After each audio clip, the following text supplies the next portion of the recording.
Sur les deux projets restants, le problème c'est le problème déjà des 2 mois pour le raccordement.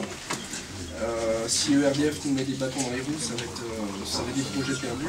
Et c'est aussi des projets sur lesquels, même le délai de 18 mois, on est quand même sur des ERP de première catégorie. C'est quand même des bâtiments où on ne fait pas ce qu'on veut, il y a des commissions, et on n'est pas sûr de pouvoir mettre en service dans le délai de 18 mois. Oui, les délais sont trop courts, ça on est d'accord.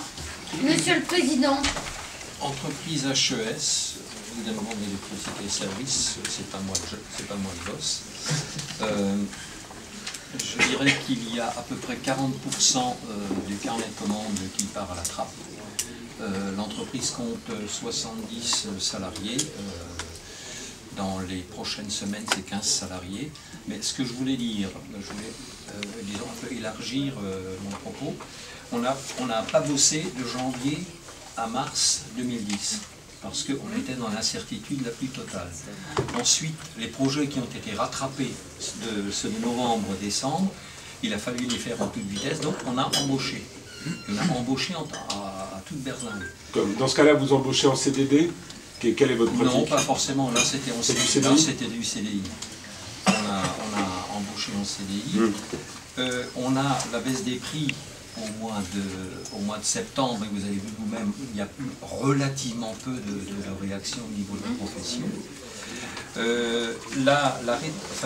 mais là, au mois d'août, il n'y a pas de rétroactivité, ce n'est pas condamnable. Non, absolument pas. Non, c'est pas ce que je dis. Non, mais là, avec le décret du 9, il faut dire une chose, c'est que les projets qui passent à la trappe, c'est parfois 4, 5, 6 mois de boulot.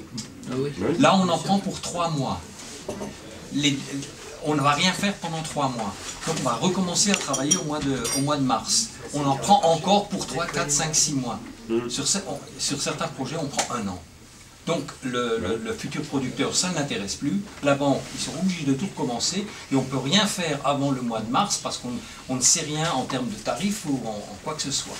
Donc là, c'est quelque chose quand même qui est extrêmement grave, c'est-à-dire on va avoir des défections. Bon, on a déjà parmi nos adhérents un certain nombre, quelques entreprises qui disent je mets la clé sous la porte, je m'arrête, d'autres qui licencient. Mais je crois que le gros va venir, parce que là les gens ont de quoi terminer souvent les projets qui sont en cours, mais d'ici février-mars, là ça va faire mal. Globalement, sur nos adhérents, les pertes de... Je n'ai pas de chiffres en termes de mégas, mais en termes de carnet de commandes, c'est une moyenne de 60-65%, avec les écarts, c'est entre 40 et 80%. Vous avez combien d'adhérents? Parce que vous n'êtes pas présenté... Syndicat national donc des installateurs du photovoltaïque. Nous existons depuis le mois de janvier. On s'est créé à cause du mois de janvier parce que quelque part on a estimé... Nous avons estimé que les installateurs n'étaient pas représentants et en tant que tels. Et il y a par exemple une chose qui nous a scandalisé, c'est que quand le représentant du CER, lors d'une audition, a dit qu'il était seul habilité à parler de la filière, on a apprécié, nous avons apprécié. Nous sommes aujourd'hui avec... Bon, il y a tout un tas d'adhésions qui sont en cours, nous sommes entre 150 et 200 adhérents, sur toute la France. Sachant que les installateurs, ça représente 5000 personnes qui sont qualifiées quali-PV, c'est ça. Donc il y a déjà au moins, vous avez déjà au moins 5000 sociétés recensées quali-PV. C'est beaucoup plus que ça. C'est encore plus. Il y en a adhérents labellisés quali-PV. Bon, ben écoutez, merci l'info. Donc c'est énorme. Bon, les conséquences sociales et économiques de ce décret sont vraiment...